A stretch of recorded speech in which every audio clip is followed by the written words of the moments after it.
My name is Olivia Green, and I wish I had never laid eyes on that painting. It was our first home together, my husband, James, and me. We were both excited about moving in and starting our life in a quiet, charming town. The house was beautiful, old, and filled with character. But there was one room that had always intrigued me. The library. It wasn't large, but it had these dark wooden shelves filled with books I'd never seen before. Old leather-bound volumes, some even looked centuries old. It was a peaceful place, the perfect spot to read and unwind. And that's when I first noticed it. In the corner of the room, hidden behind a set of books, was a painting. It wasn't framed like the other paintings in the house. It was just hanging loosely on the wall, with no protective covering, like it had been forgotten for years. The painting itself was unsettling. It depicted a young woman, her face pale and lifeless, with eyes that seemed to follow you no matter where you stood in the room. The longer I looked at it, the more it felt like she was watching me, waiting. I told James about it, but he dismissed it as a mere oddity of the house. It's just an old painting, live, nothing to be scared of. But I couldn't shake the feeling that something was wrong. Over the following days, strange things began happening around the house. I would hear soft scratching noises late at night, but when I checked, there was nothing there.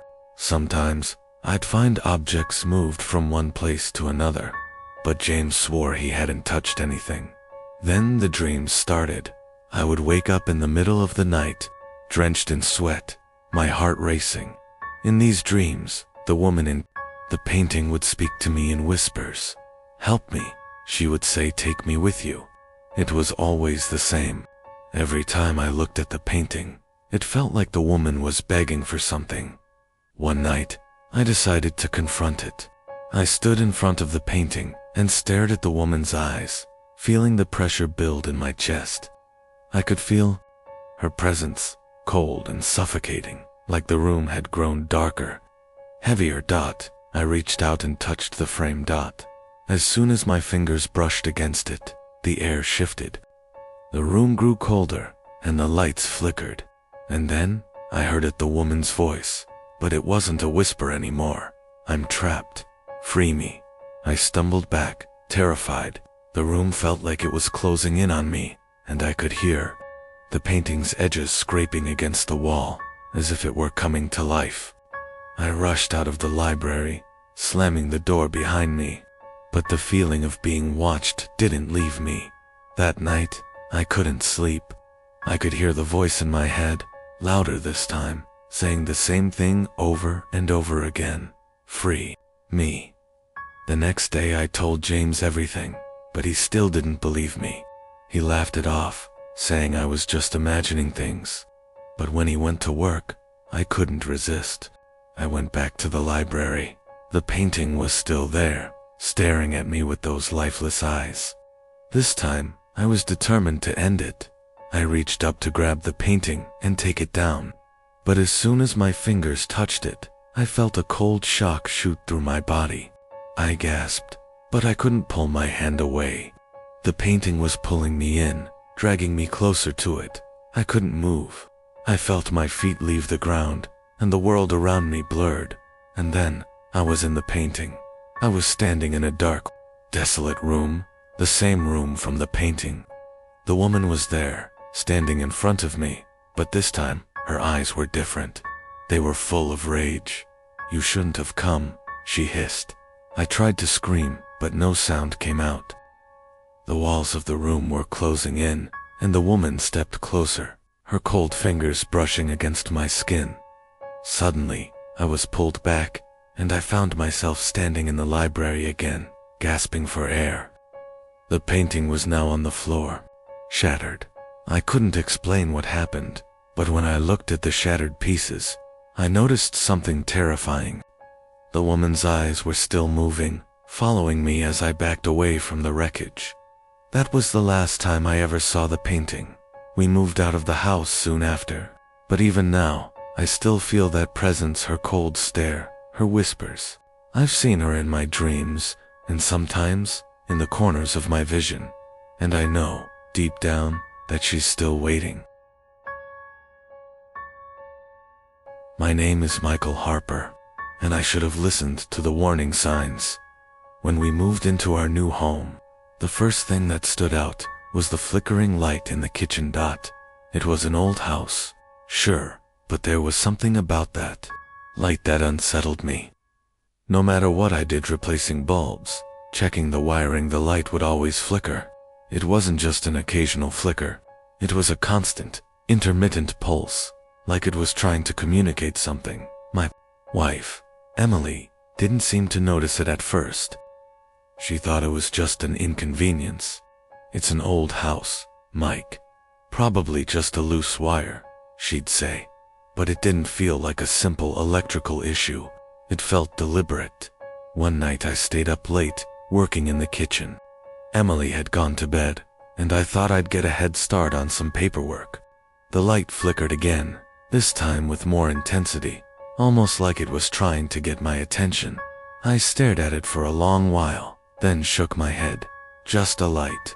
Nothing more, I muttered to myself. But then, it happened. The light went out completely, and in the darkness, I heard it. A whisper. It was faint, barely audible, but it was there, coming from the corner of the kitchen. I froze, my heart pounding. Mike. The whisper came again, only this time, it was louder, more urgent.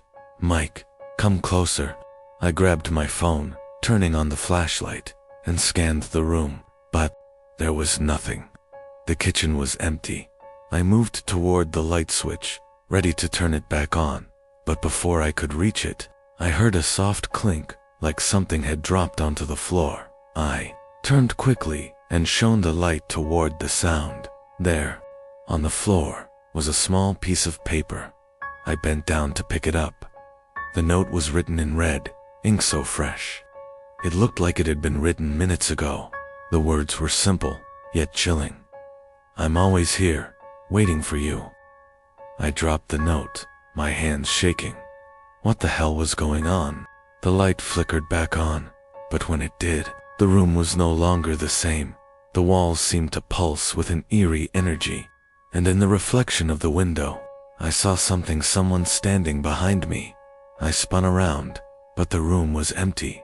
That night, I didn't sleep. The light flickered on and off all through the night, each time more erratic, more frantic. I could hear the whispers, too, coming from the shadows.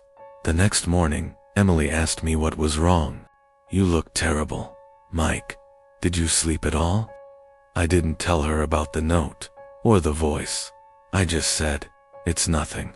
But the flickering didn't stop. It became a pattern. Every night, the light would flicker. Sometimes, it would go out completely, and the whispers would return. Other times, the light would stay on. But the shadows in the corners of the room would stretch unnaturally long.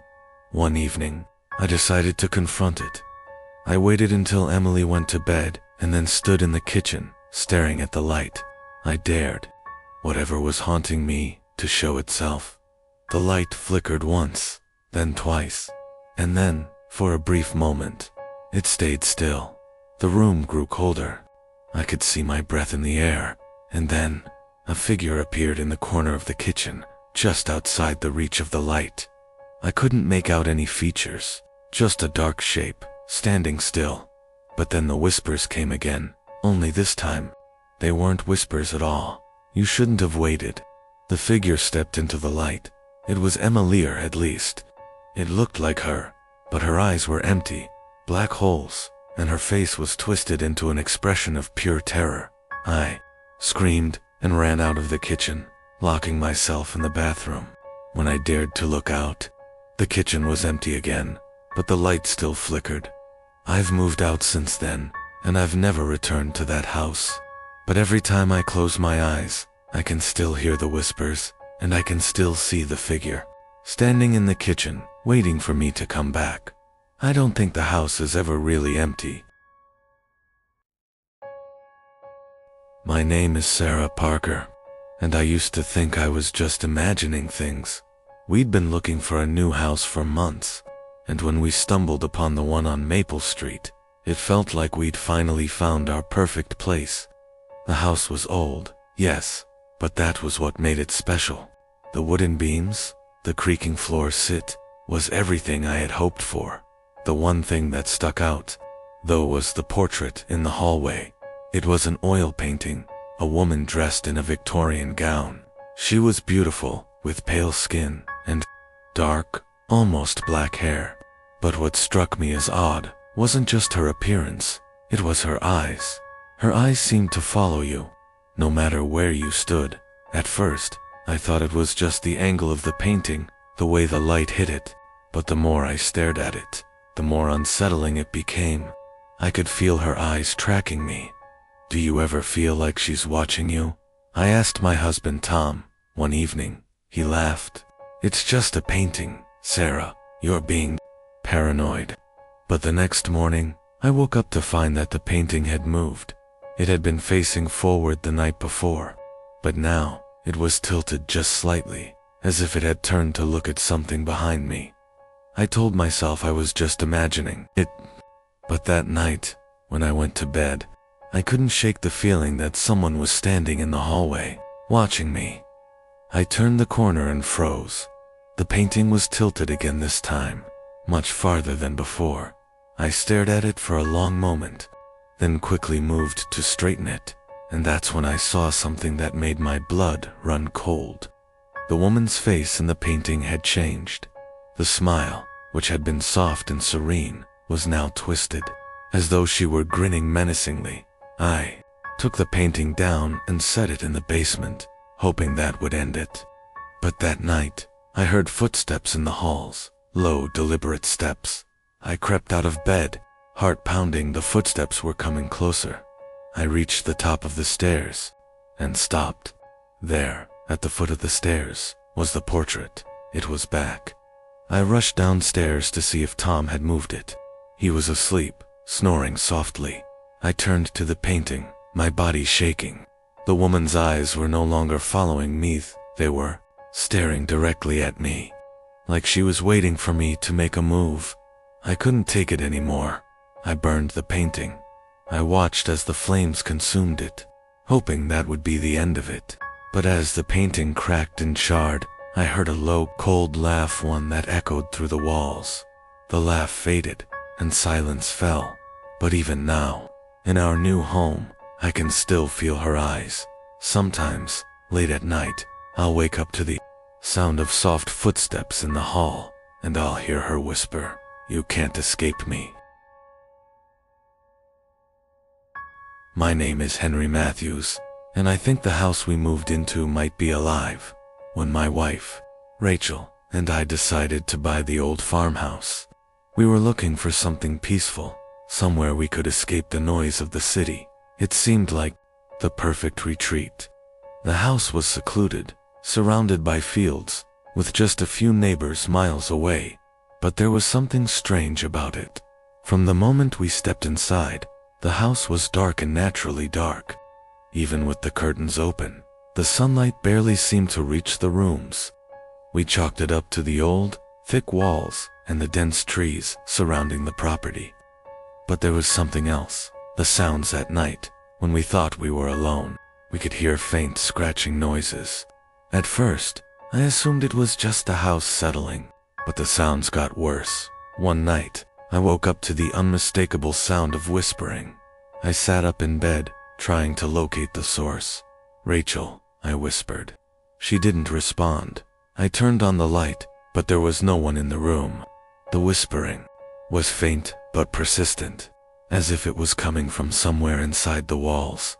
I stood and followed the noise down the hallway, tracing it to a small, narrow closet under the stairs. The whispers were louder now, almost urgent. I reached for the door handle, but as soon as I touched it, the noise stopped. I opened the door, expecting to find something, but it was just an empty space, except for the scratches. The walls inside the closet were covered in deep, fresh scratch marks, as though something had been trying to claw its way out. I shut the door quickly, my heart racing. The next day, Rachel and I decided to investigate the house further. we found something even more disturbing. In the basement, behind a false wall, we discovered a small room. Inside it was a journal, its pages yellowed with age. The entries were cryptic, describing strange occurrences, doors that locked by themselves, footsteps in empty rooms, and strange, shadowy figures that moved just out of sight. The most chilling entry, however, was the last one. They are in the walls now. They wait for us. I think they want to come out. I tried to laugh it off, but I couldn't shake the feeling that we weren't alone in the house. The noises grew worse, and sometimes, when I walked down the hall, I would catch glimpses of shadows out of the corner of my eye moving, shifting, always just beyond reach. Then, one night, it happened. Rachel and I were sitting in the living room when we heard a loud bang from upstairs. We rushed up, only to find the door to the attic wide open. We'd never opened it before, and there, in the attic, was a massive hole in the wall. The hole had been punched through from the inside. I don't know what we found there, but it was enough to make us leave. As we packed our things, we heard something inside the walls. It was a voice. "You can't leave us. We're coming." We never returned to that house.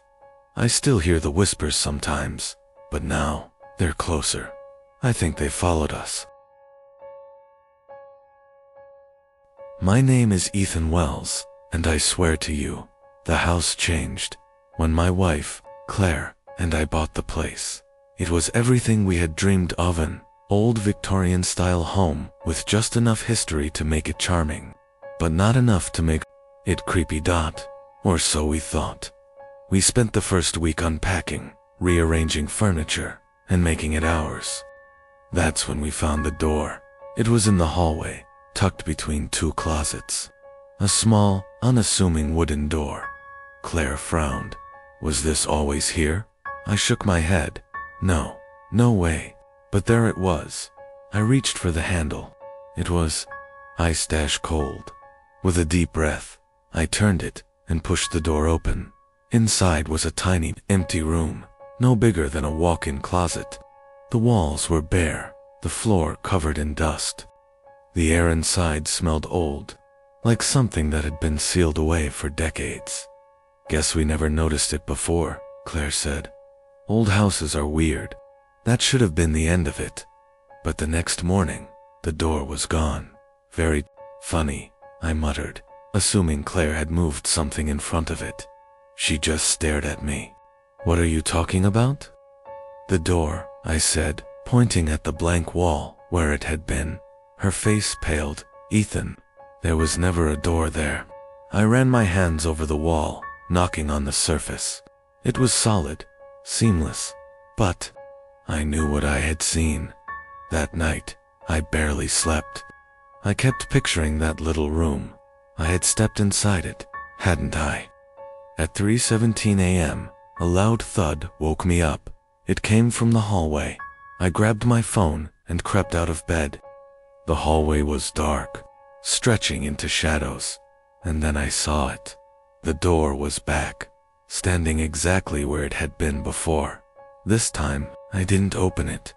I turned and ran back to bed, pulling the covers over my head like a child. The next morning, the door was gone again.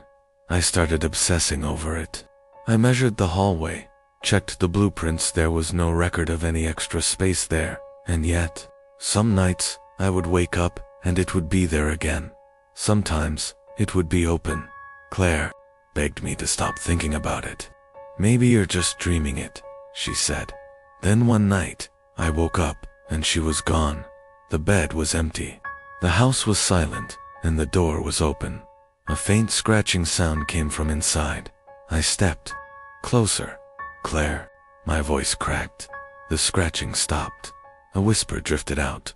"Come in." I ran. I searched the house, my heart pounding. I finally found Claire outside, barefoot in the cold, staring up at the house. "I was sleepwalking," she murmured. Her eyes darted to the hallway window. "Ethan, what's that?" I turned. Upstairs, in the window by the hallway, was a face, staring down at us. The next day we moved. I don't know what was in that room. I don't know if it's still appearing for the new owners. But sometimes, when I wake up in the middle of the night, I swear I can still hear scratching. My name is Michael Carter, and I don't know how to explain what happened to my family in that house. We moved in on a crisp autumn afternoon, our boxes stacked high, and our excitement even higher. My wife, Jessica, loved the spacious kitchen. Our daughter Lily picked the sunniest room upstairs. Everything felt perfect at first. Then we noticed the chair.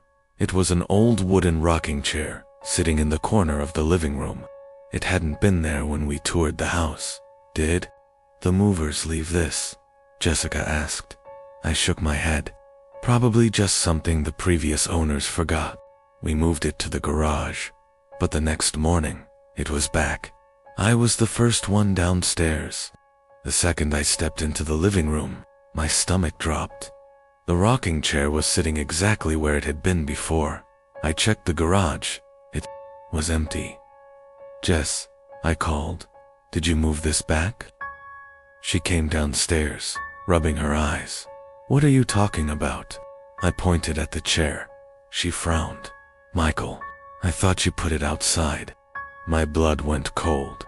That night, as we lay in bed, we heard it creak, the slow, rhythmic sound of wood shifting against wood. Jessica and I turned to each other. Did you hear that? She whispered. I grabbed the flashlight and tiptoed downstairs. The chair was rocking on its own.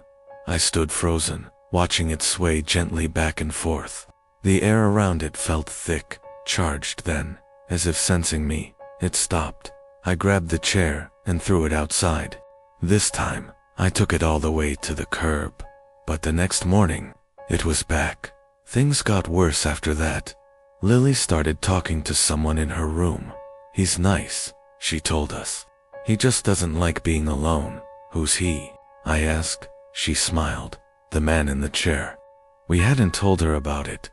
That night, I locked the chair in the basement, chained it to a support beam. At 3:33 a.m., we woke up to a loud thump. I rushed downstairs.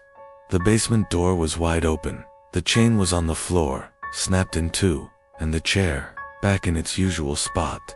I lost it. I grabbed an axe from the garage and smashed the damn thing into pieces. Jessica screamed. Michael, stop. The moment the final piece splintered, the whole house shook.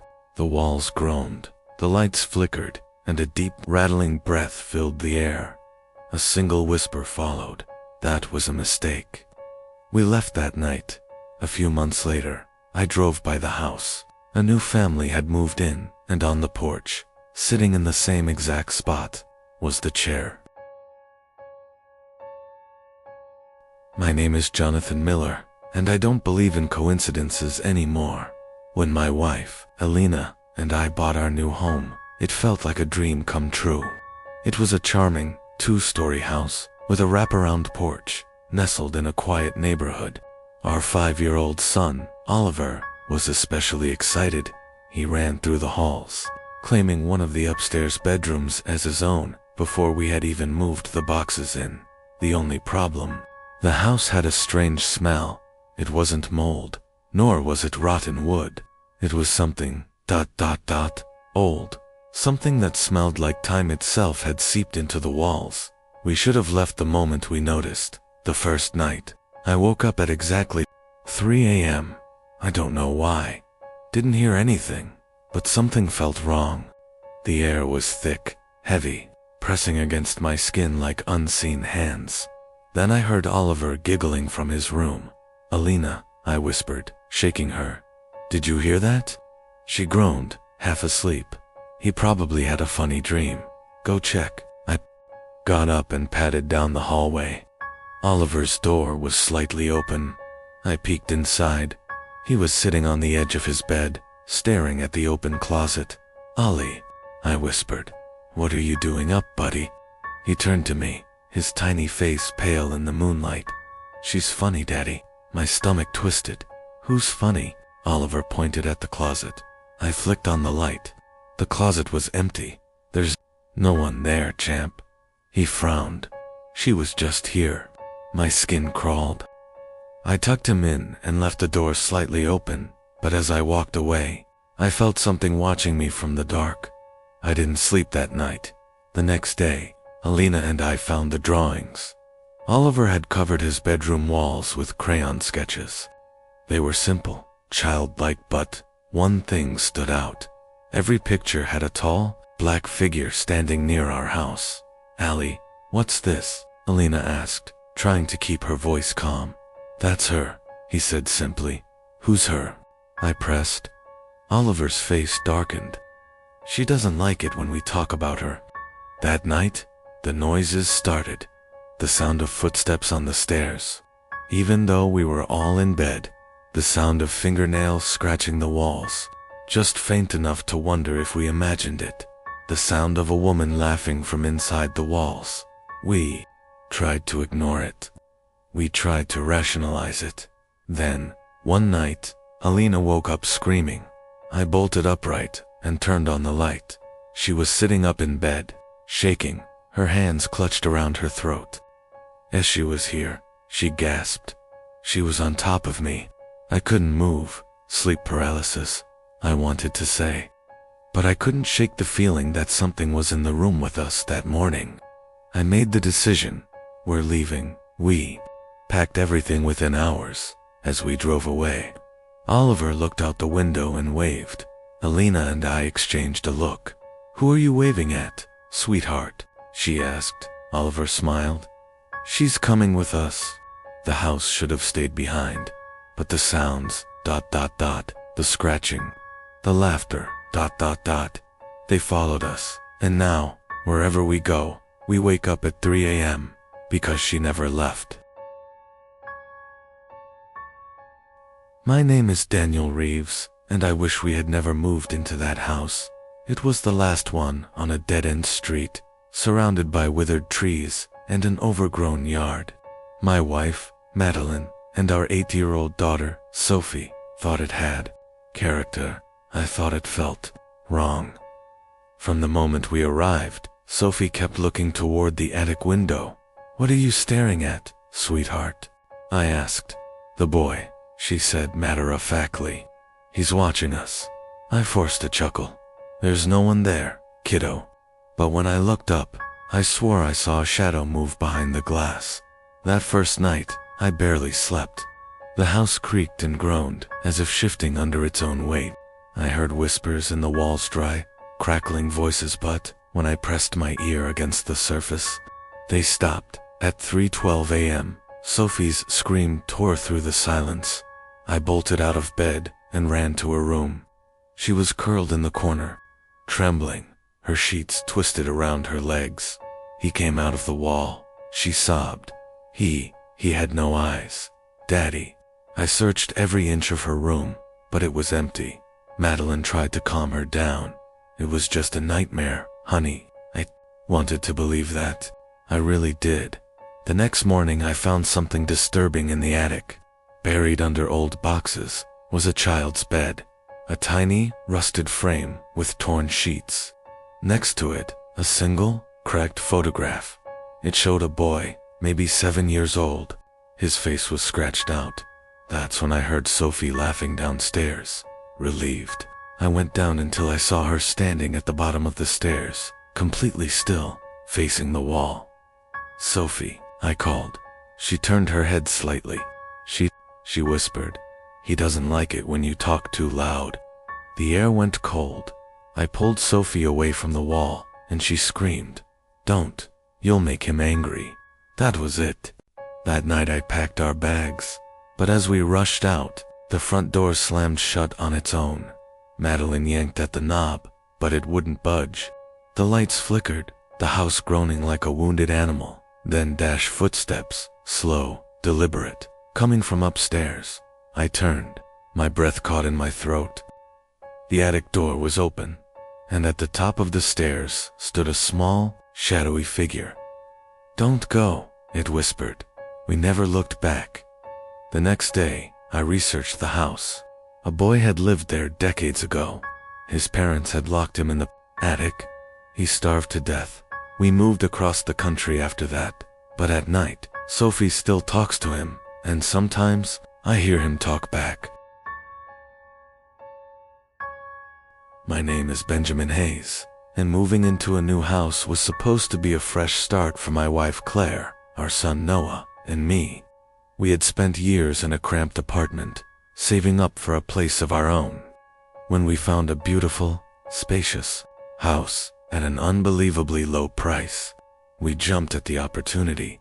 I should have questioned it. The house had stood empty for years. The real estate agent told us the previous owners had moved suddenly, leaving most of their belongings behind. That should have been a red flag, but we were too excited to care. The first thing we noticed was the locked room upstairs. Every door in the house opened easily except that one. It had an old iron handle and no keyhole, just a heavy lock that wouldn't budge. The agent claimed it was just a storage room and that the previous owners had lost the key. I didn't like it. On our first night, I dreamed of that door. I saw it swinging open, revealing a darkness so deep it felt alive. A whispering voice called my name from within, stretching the syllables like someone trying to remember how to speak. I woke up covered in sweat. The next morning, Claire found Noah standing in front of the locked door, his small hands pressed against it. "What are you doing, buddy?" she asked gently. He didn't turn around. "The man inside says he used to live here." Claire shot me a worried look. "There's no man in there, Noah," I said, trying to keep my voice light. "It's just a storage room." Noah finally turned to face us. His eyes looked distant, unfocused. "Then why is he knocking?" A loud thud came from the other side of the door. We jumped back. The noise was deep, hollow, like something heavy striking wood. My breath caught in my throat. Claire grabbed Noah and pulled him away. That night, the knocking continued. Slow, deliberate, rhythmic. I tried to ignore it. Claire buried her head under the covers. But Noah, he laughed. The next morning, the door was unlocked. I swear, I had not touched it. But there it was, slightly ajar, revealing a sliver of blackness inside. "Noah," I called out. He stood by the doorway, staring inside. His lips moved, but no sound came out. I grabbed him, pulled him back, and slammed the door shut. "Claire," called the locksmith immediately. He arrived within the hour, but the moment he touched the handle, his face paled. I can't touch this," he stammered, stepping back. "Something's wrong." That was enough for me. We packed our bags and left that night. We didn't try to sell the house, didn't go back for our things. We just left. Noah doesn't talk about the house anymore, but sometimes, when he's asleep, he whispers, and the worst part, he's speaking in a voice that isn't his own. My name is Ethan Carter, and I never believed in ghosts until we moved into that house. It was supposed to be a fresh start. My wife Lillian, our 6-year-old daughter Emily, and I had finally found a beautiful old Victorian home at a shockingly low price. Too good to be true, right? Well, it was. The first night, I woke up to a whisper. Soft, unintelligible, like someone speaking just beyond my range of hearing. I brushed it off as the wind, but the next night, it happened again closer. This time, by the third night, Emily was terrified.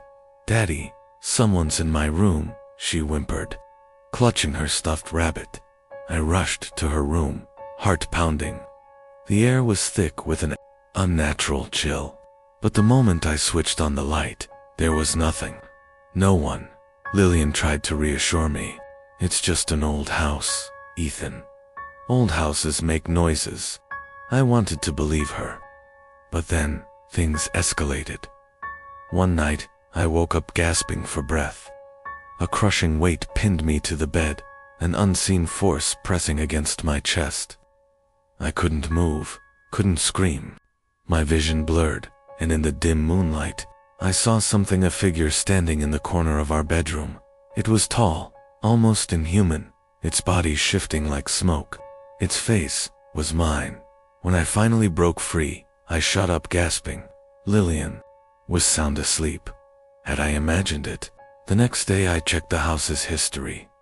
Tragedy: a man had lived here alone for decades. He went mad, claiming his own reflection was trying to replace him. He slit his own throat in the master bedroom. I didn't tell Lillian. I just said, "We need to leave." That night, as I packed, I caught my reflection in the window, and it smiled at me. We left everything behind, but sometimes, in the dead of night, I still hear the whispers. I'm Samuel, and I've been bartending at the Last Call for nearly 5 years. It's the kind of place that doesn't attract much attention, but it has its regulars. The old ones come for the cheap drinks, the younger ones come for the music. For me, it was just a job. But something happened last night, something I can't explain. It started as any other shift.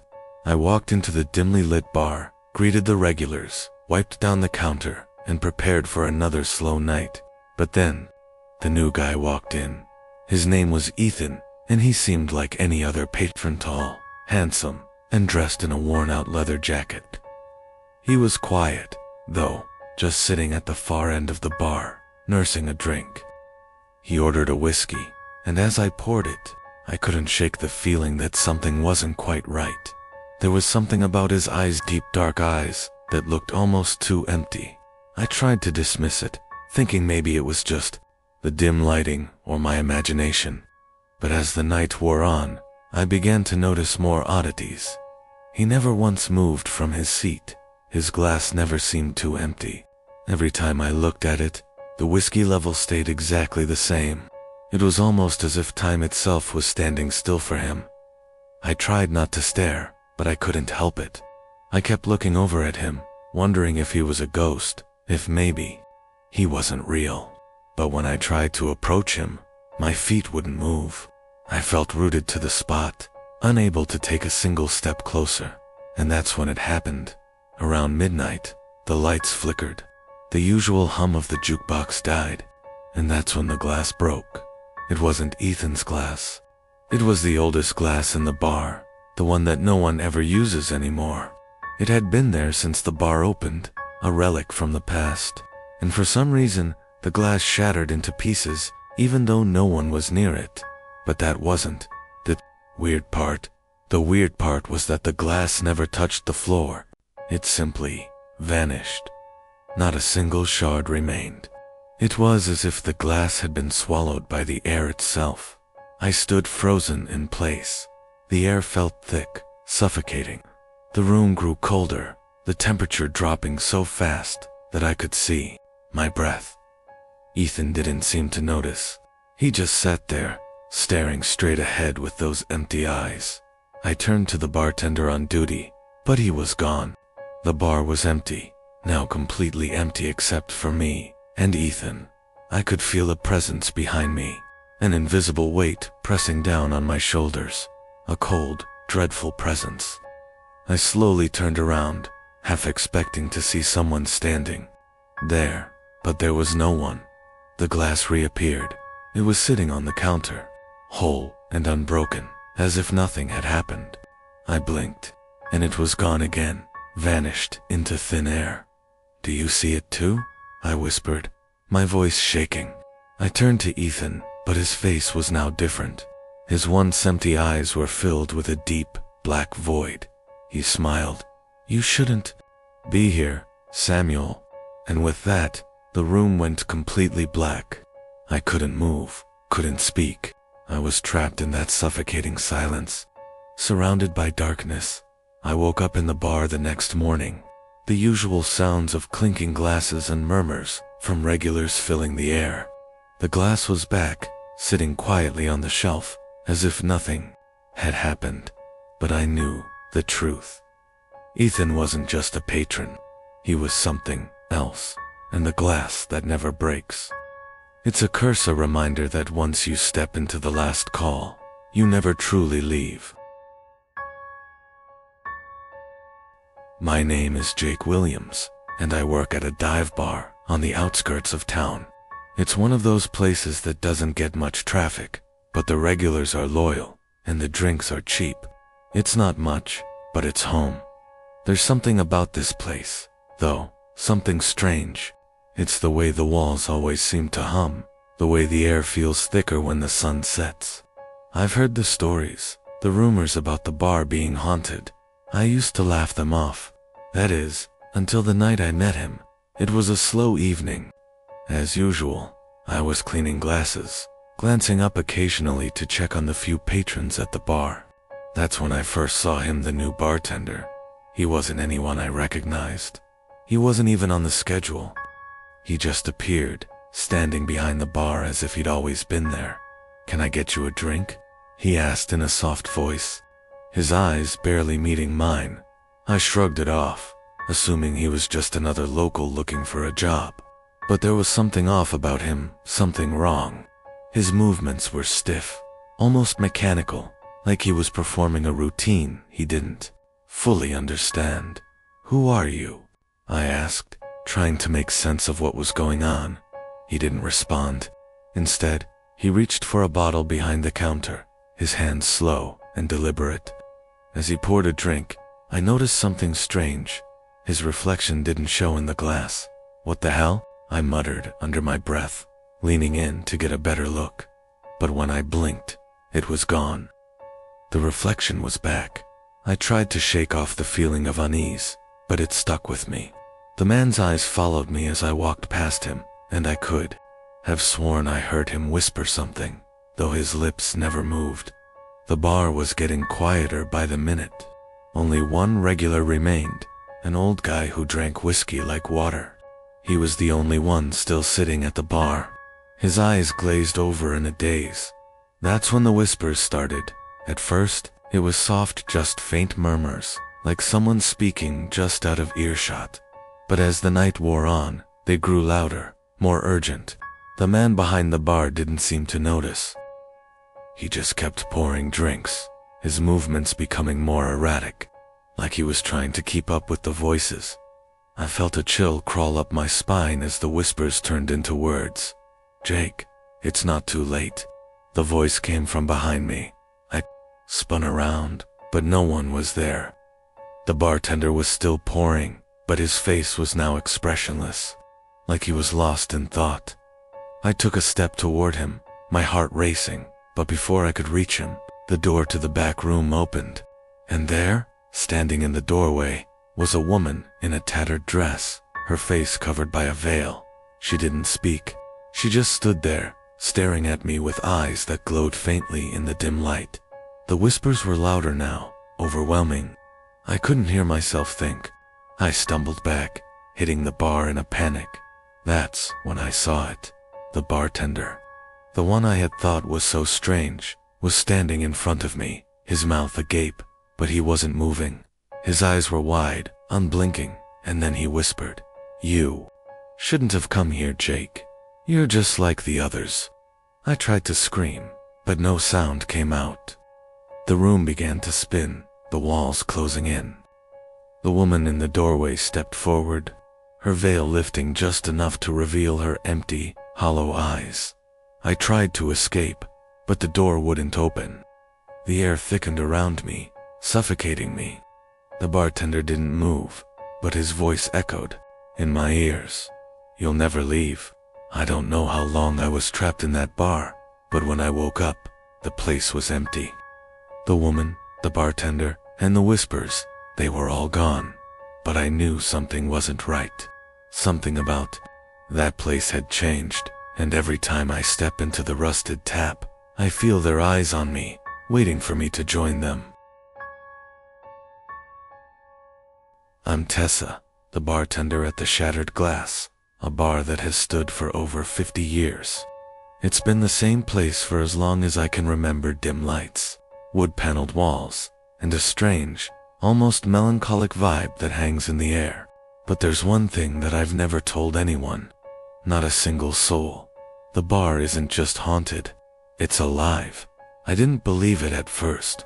When I first started working here, I thought the rumors about strange occurrences were just stories. to make the place seem more interesting. The lights flickering, the cold spots near the bathrooms, the occasional creaking of the floorboards when no one was around. It all seemed like the kind of thing you'd expect from an old building.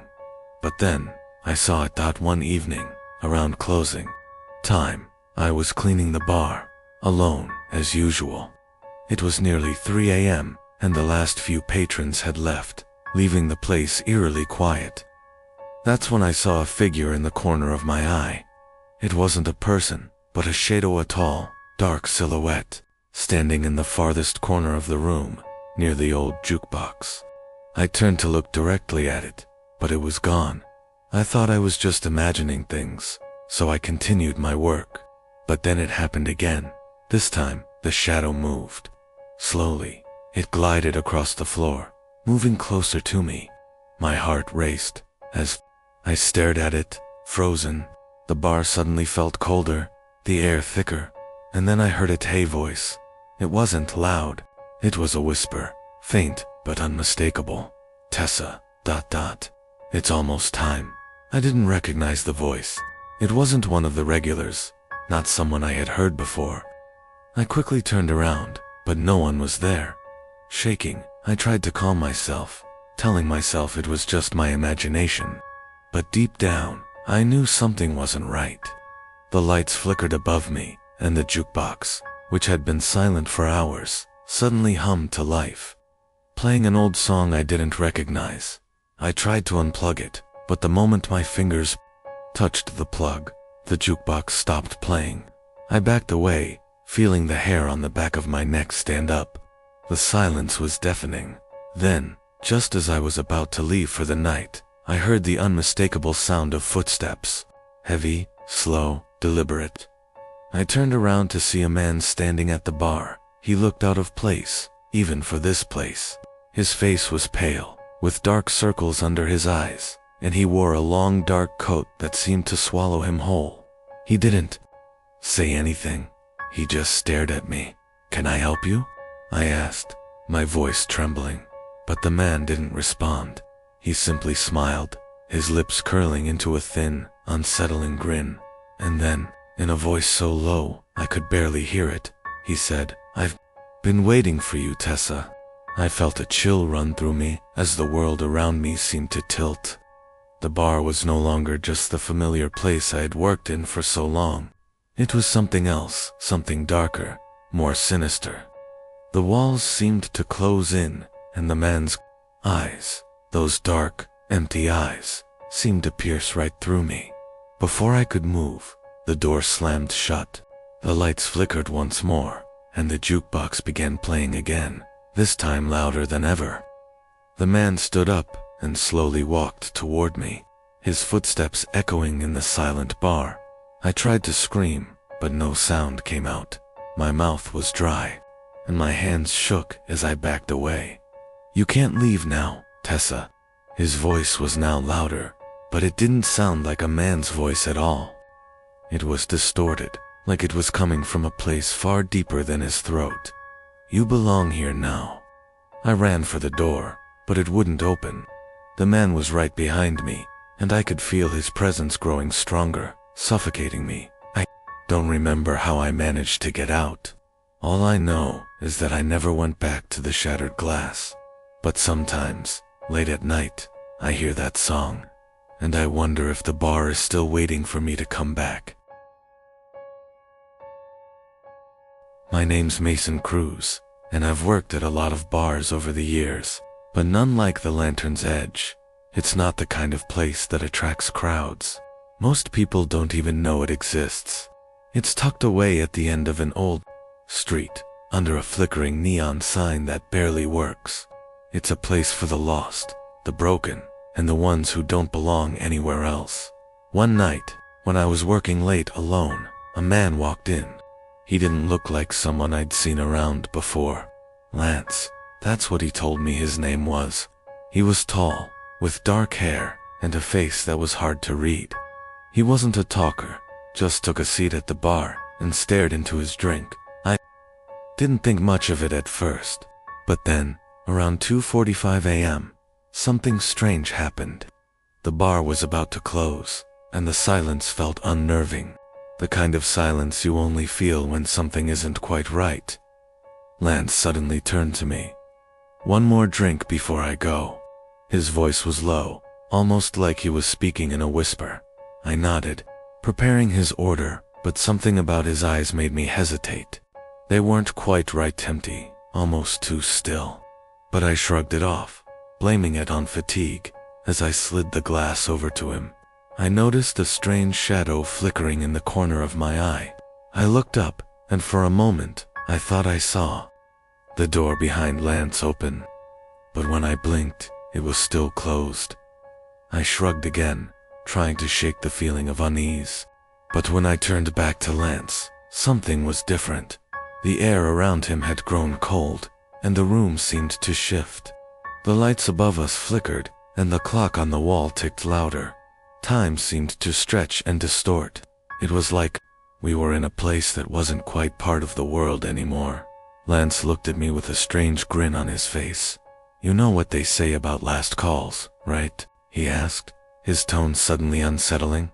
I didn't answer, too caught up in the strange, icy grip that had taken hold of the bar. The whispers began then. They weren't coming from Lance, but from everywhere. Soft at first, but growing louder with each passing second. "It's not your time, Mason." I glanced around, my heart racing. The bar was empty, but it felt full of something. Something watching me. Lance didn't speak again, but his eyes were fixed on the clock. The second hand ticked faster, then suddenly stopped. The bar fell completely silent. And then it happened. Lance stood up from his seat, his movements smooth, almost mechanical. He walked toward the door, but as he reached for the handle, he stopped. "I won't be the last." His voice sent a shiver down my spine. The door opened on its own, and before I could say anything, Lance stepped out, disappearing into the night. The door slammed shut, and the bar returned to its usual silence. But something was different. I couldn't place it at first, but then I noticed the clock. It wasn't ticking anymore. It wasn't even running. The time had stopped, and as I stood there, frozen, I heard it, the faintest whisper in the darkness. "It's your turn next." I never saw Lance again, but after that night, the bar felt different. The patrons, the air, it all had a strange weight to it, like we were all just waiting for something. And I knew it was only a matter of time before the next person who walked into that bar would feel it too. And that's when I realized the last call isn't just for the end of the night. It's for the end of something much worse. I'm Liam Hart, a bartender at the Rusty Barrel, a bar that's been around for decades, but no one really talks about it much. It's not a place you go for a good time. It's the kind of place you go when you have no other choice, when you're looking for something different, something dark. One evening, a man named George came into the bar. He wasn't a regular, but he wasn't new either. He had a rough look about him, as though life had beaten him down time and time again. His face was weathered, and his eyes, they were the kind of eyes you only see in people who've seen too much, done too much. He didn't order a drink at first. Instead, he sat at the bar and just stared at the empty glass in front of him. He didn't speak to anyone, didn't acknowledge the other patrons. I assumed he was just another drunk looking to drown his sorrows. But then, something strange happened. George raised his glass, but he didn't take a sip. Instead, he held it up and quietly whispered, "To the ones who never made it out." I froze. It was a weird toast, one I'd never heard before. I've been bartending for years, and I've heard my share of odd toasts, but this one felt wrong. Suddenly, the room grew cold. The laughter, the chatter, everything stopped. I turned to look around, but the patrons, the other workers, they were all frozen, not moving, just staring at George. I tried to speak, but my voice caught in my throat. It felt like something was blocking me, like there was an invisible force keeping me silent. That's when I saw it, the mirrors behind the bar. They weren't reflecting the room. They were reflecting something else. Shadows, figures, people who weren't in the bar. I could see them moving, slowly, lurking behind the patrons. But they weren't alive. They were the dead, the ones who had never made it out of the bar. I tried to look away, but the mirrors seemed to draw me in. My heart raced. My hands started to sweat. I couldn't move. I couldn't speak. George's voice broke the silence. "You see them now, don't you?" he said, turning his gaze to me. "They're here. They've always been here. And they're waiting for you."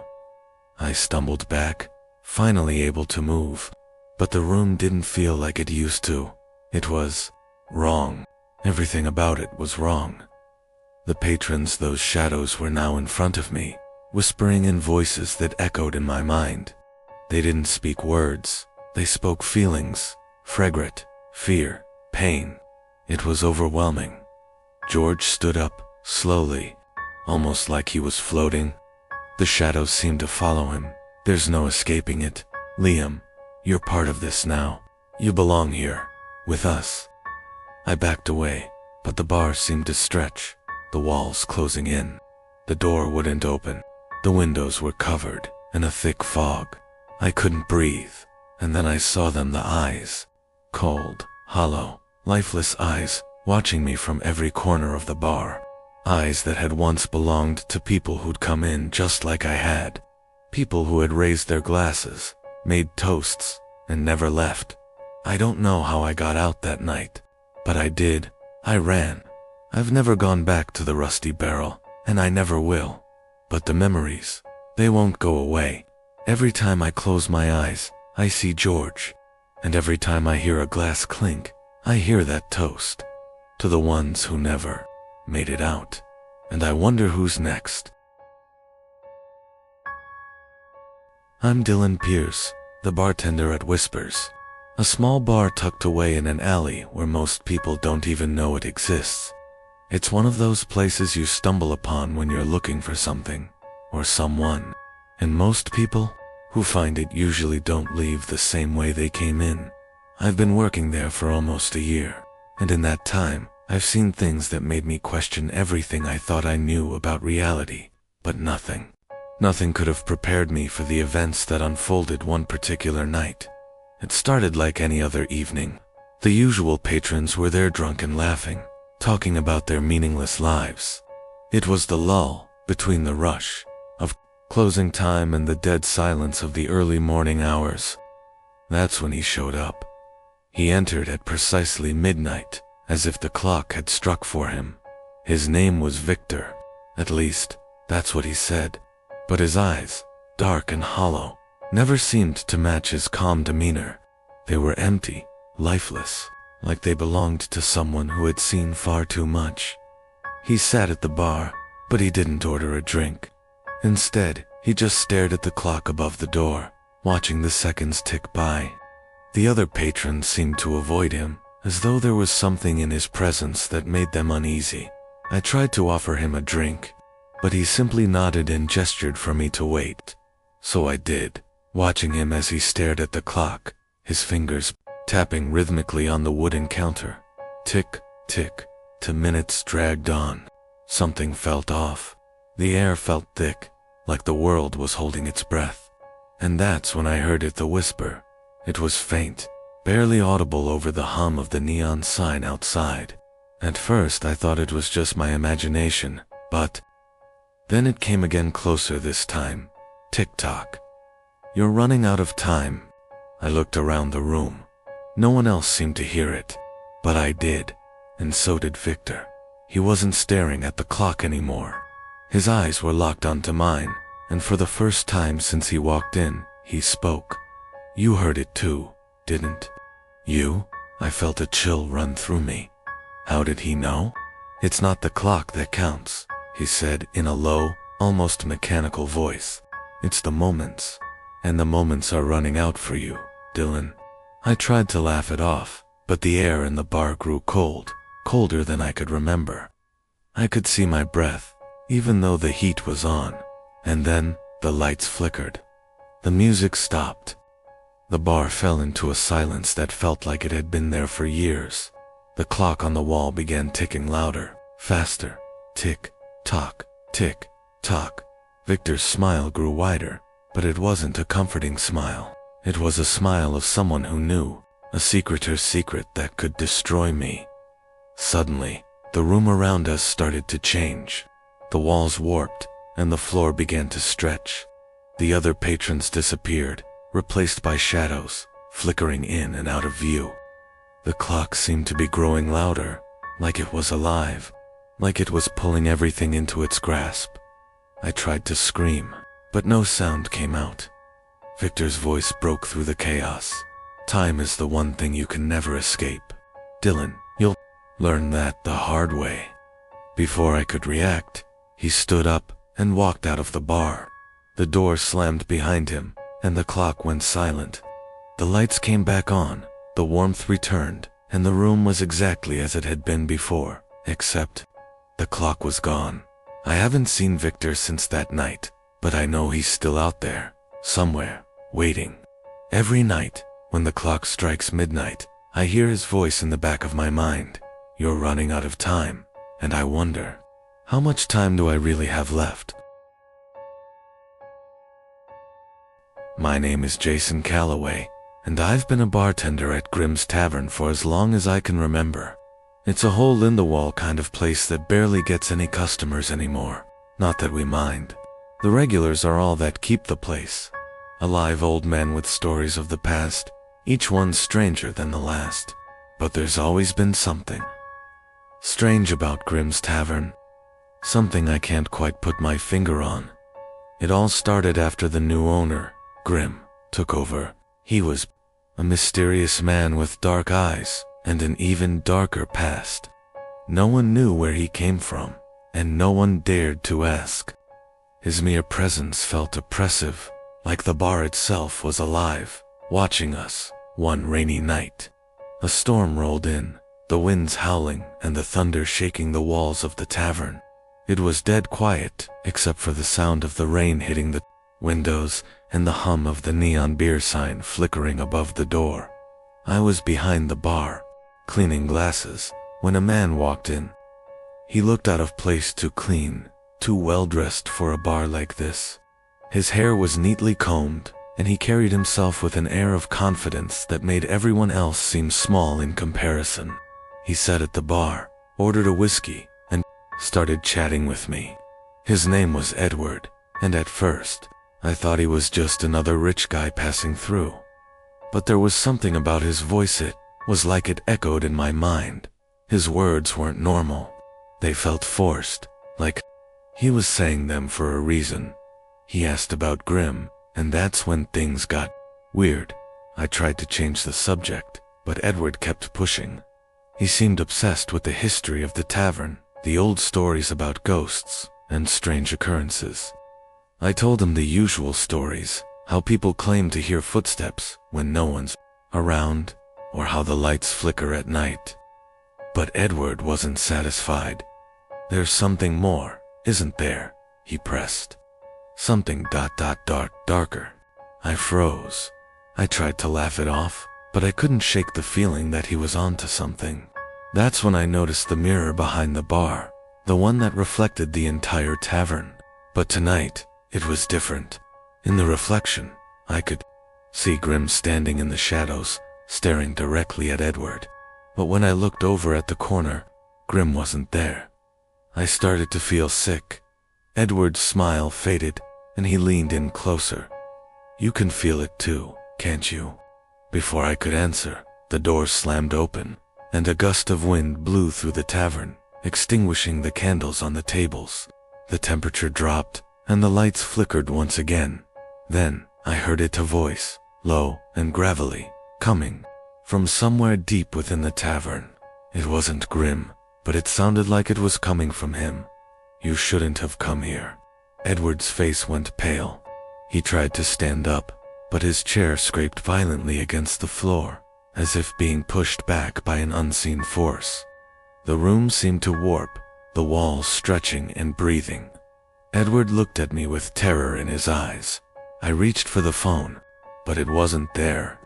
The whole tavern felt wrong, as if time itself was bending.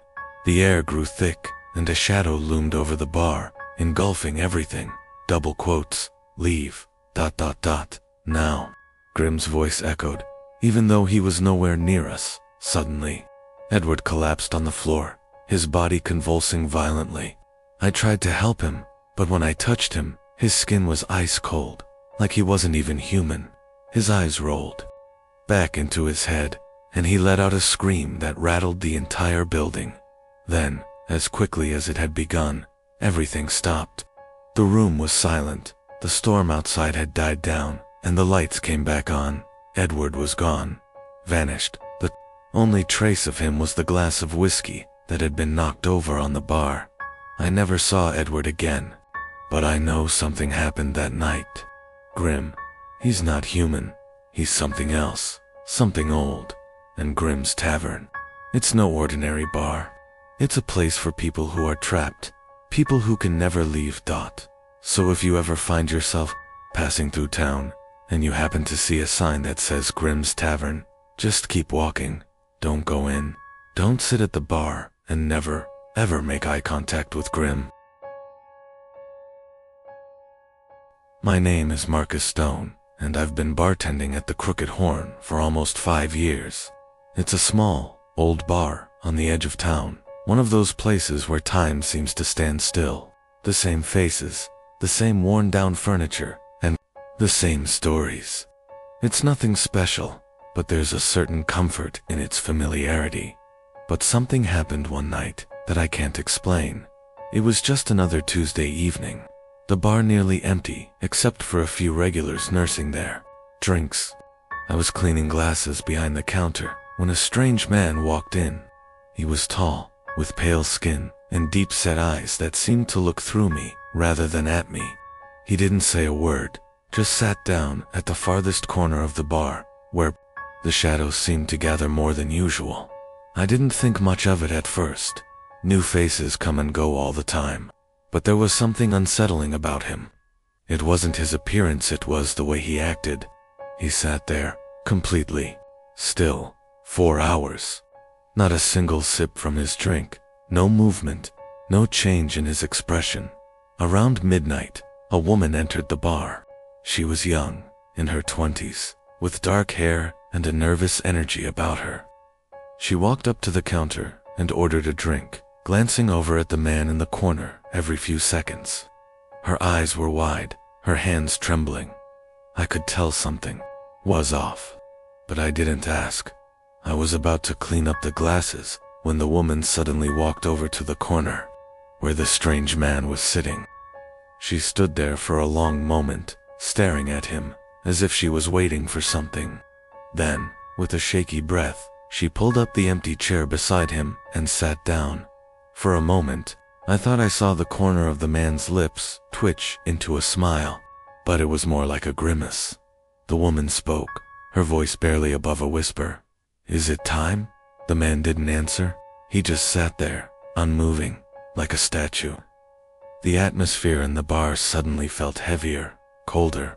It was as if the air itself was thick with something unnatural. I started to feel it, too. The hairs on the back of my neck stood up, and a chill ran down my spine. Something wasn't right. Suddenly, the woman stood up, as if in a trance, and walked toward the door. The man's eyes followed her, his gaze sharp, almost predatory. Before she could leave, I heard him speak. His voice was low, barely audible, but it carried across the room. "You know where to find me." The woman froze at the door, but she didn't turn around. She just stood there for a long moment, then left without a word. I couldn't shake the feeling that something terrible had just happened. The next morning, the woman's body was found in the alley behind the bar. She had been brutally murdered, her face twisted in a permanent expression of horror. The police said it looked like something had torn into her, but there were no signs of a struggle, no marks on her hands or arms, just that awful look of terror. The strange man was gone. No one knew who he was or where he went. I've been working here since then, but I can't forget what happened that night. The The bar has never felt the same. The empty chair at the corner of the bar is always waiting, and sometimes, when the lights flicker just right, I can see him sitting there again, his pale eyes staring at me. And every now and then, I hear a faint whisper in the dark, as if someone is asking, "Is it time?" My name is Ethan Blake, and I've been working at the Blackthorn Bar for over a year now. It's a quiet place, the kind of dive bar that's been around for decades. The same regulars come in every night, sipping their whiskey, telling the same old stories, and staying until closing time. But something changed one night, something I can't explain. It was a cold Tuesday evening, the kind of night where the wind howls and the streets are empty. The bar was nearly deserted, save for a man in the corner booth. I noticed him the moment he walked in. He was tall, wearing a long black coat, and had eyes that looked strangely hollow, like he hadn't slept in days.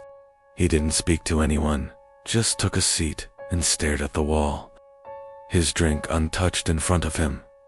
I've worked at this bar long enough to know when something's off, and this guy felt wrong. But I didn't think much of it.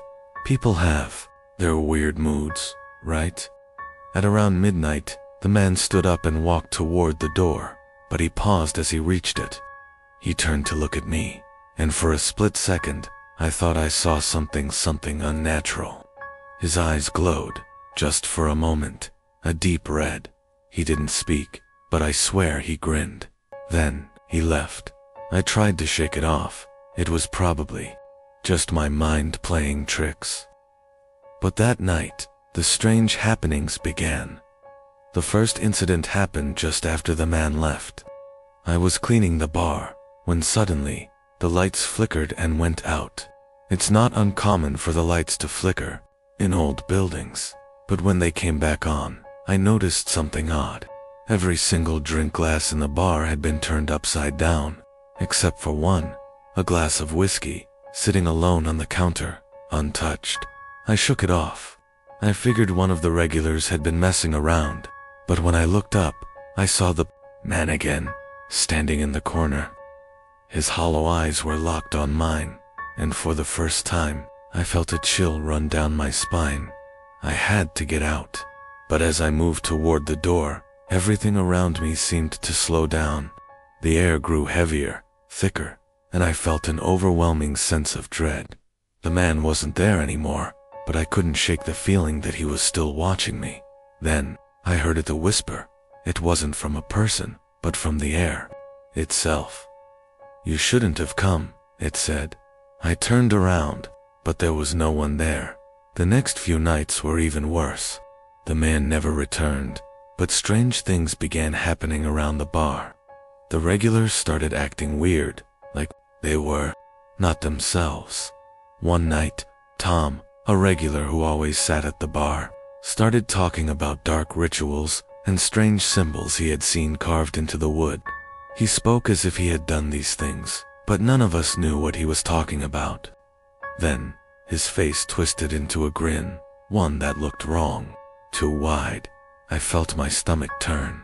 Another night, the jukebox played a song I had never heard before, a haunting melody that echoed through the bar. It was as if the song was calling something dark, something that shouldn't be here. I decided to dig into the history of the bar, searching for anything that might explain the strange occurrences. What I found shook me to my core. The Blackthorn Bar had been built on land that was once used for ritual sacrifices. Years ago, a cult had inhabited the area, performing dark rituals and summoning things from beyond. The bar had been built to cover up the land's history, but it was never truly cleansed. I learned that every time someone stayed too long at the bar, they would begin to feel the effects of those rituals. The spirits, the dark forces, would start to claim them, slowly. The man I saw that night wasn't just a stranger, he was a part of that darkness, a messenger, and he had come to collect. The regulars had been infected, slowly changing over time, and now it was my turn. One night, I saw the man again, standing outside the bar, staring in through the window. This time, his eyes were blood red, and I could hear his voice in my head. "It's your turn now," he whispered. I tried to run, but the door wouldn't open. The bar had become a prison, a place of darkness that wouldn't let me leave. And the man, the messenger, was always watching. Now, I stay in the bar every night. I can't leave. I can't escape. The man's eyes are always with me, and I know that eventually, I will become one of them. I will become part of the darkness. My name is Lily Brooks, and I work as a bartender at a small dive bar in the outskirts of town, the Hollow Oak. The bar isn't much to look at, dimly lit with old wooden beams and a dusty collection of bottles behind the counter. It has a strange charm, but there's something about it that always gives me the creeps. It's not the type of place where people come for fancy drinks or good times. The crowd is usually older, locals who've been drinking here for decades. But recently, there's been something off about the place, something I can't quite explain. A few weeks ago, I noticed a strange man sitting in the far corner. I had never seen him before, and yet, he seemed oddly familiar. He didn't order much, just a beer, and he'd sit there for hours, staring at the bar with a look that made my skin crawl. His name was Carl, he told me, but there was something in his voice, something unsettling. The thing that bothered me the most wasn't Carl himself, though. It was the whispers. At first, I thought I was hearing things, but as the days went by, I realized the whispers were real. They came from the basement, a dark, cold space beneath the bar that no one ever used. The bar owner, Ray, always told us to stay out of there. He said it was off limits because of some old pipes and storage. But there was something about his tone that made me believe there was more to it. One night, I had to go down there to fetch a bottle of whiskey. I was alone in the bar, the place completely silent, except for the soft hum of the fridge. The basement door was heavy and creaked when I opened it. I took a deep breath and descended into the darkness. As soon as I stepped down the first few stairs, I felt the temperature dropped significantly, and I could see my breath in the cold air. The whispers were louder now, faint at first, but soon they grew clearer. "Come down here," the voice whispered. I froze. My heart pounded in my chest. I couldn't move. I wanted to go back up, but my legs wouldn't obey. It was as if something was pulling me down, forcing me deeper into the basement, at the bottom of the stairs. I saw a dark figure standing in the far corner, its face hidden in shadows. It was tall, almost towering, and it stood motionless. I couldn't take it anymore.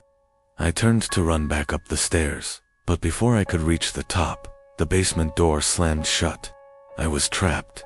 The whispers surrounded me, getting louder and more frantic. "Stay with us," they hissed. "Stay forever." Suddenly, I felt a cold hand grip my arm. I screamed, struggling to break free, but the grip was too tight. The figure in the corner began to move, and I could hear its slow, dragging footsteps as it approached. I finally managed to yank my arm free and sprinted up the stairs, slamming the basement door behind me. I was shaking, covered in sweat. When I turned to look around, Carl was still sitting in the same corner, but this time, his eyes were glowing. He smiled at me, a twisted, unnatural grin. I could feel the weight of the whispers in the air, even though they were silent now. I didn't know what I had just encountered in that basement, but I knew one thing for sure: it wasn't human. The next morning, Ray was gone. I didn't ask where he went. I didn't want to know. But the whispers still linger in the air, especially when the bar is quiet. And Carl, he's always there, waiting, watching. I don't know if I'll last much longer in this place. But I know one thing: I'll never, ever go near that basement again.